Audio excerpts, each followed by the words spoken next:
La Bible dit, Jean chapitre 4, le verset 23. L'heure vient et elle est déjà venue. Et les vrais adorateurs adoreront le Père en esprit et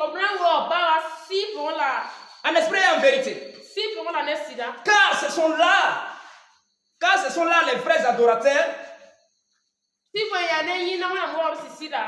que le Père demande. Les adorateurs que le Père demande là, ce sont les adorateurs qui vont adorer le Père en esprit et en vérité. Pas ceux qui vont adorer le Père dans la chair. Pas ceux qui vont adorer la Père selon les vies des gens. Amen. Ne dormez pas. Les vrais adorateurs. Mais la Bible mentionne en disant que ils vont adorer le Père en esprit et en vérité. Les vrais adorateurs, ce ne sont pas ceux qui vont adorer les hommes. Ce ne sont pas ceux qui vont chanter pour l'argent. Ce ne sont pas ceux qui vont chanter pour chercher le nom. Ce ne sont pas ceux qui vont chanter par l'orgueil. Mais ce sont ceux-là qui vont se laisser conduire par l'Esprit de Dieu. Quand on parle des vrais adorateurs, c'est qu'il y a des faux adorateurs. Comme Dieu ne veut pas que nous soyons des faux adorateurs, voilà pourquoi les Écritures nous recommandent d'être des vrais adorateurs. Un vrai adorateur, il écoute la parole de Dieu. Un vrai adorateur, il a le temps de Dieu. Alléluia. Soyons des vrais adorateurs ce soir. Soyons des vrais adorateurs. Alléluia. Ne soyons pas des faux adorateurs. Dis encore à ton voisin, sois un vrai adorateur. Répète ça, sois un vrai adorateur. Alléluia. Est-ce qu'on peut se tenir debout? Ceux qui sont bien portants, levez-vous.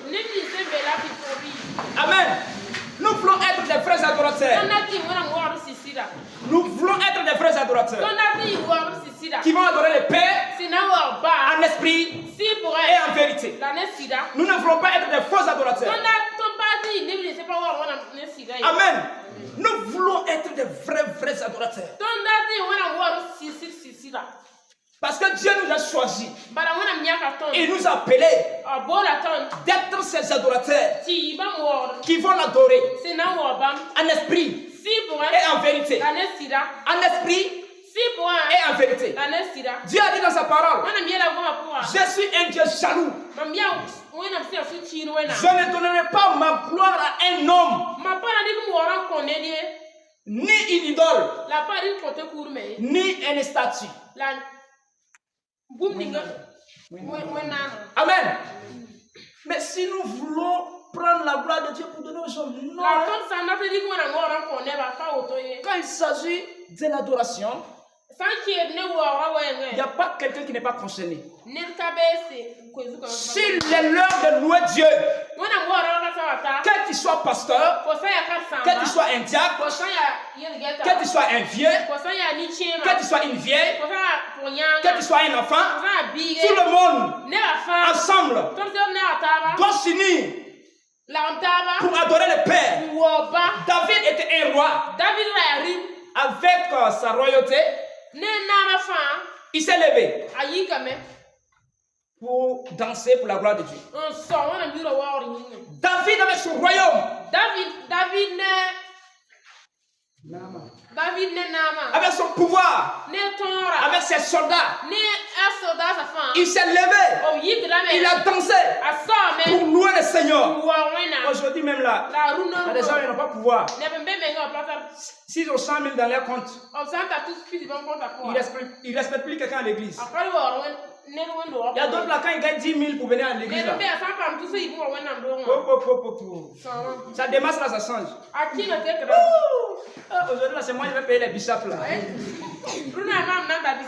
Aujourd'hui là, c'est moi qui paye les gros bras là. Respectez-moi, hein. Alléluia. Alléluia. Soyons des vrais. Alléluia. Qui vont adorer le Père en esprit et en vérité.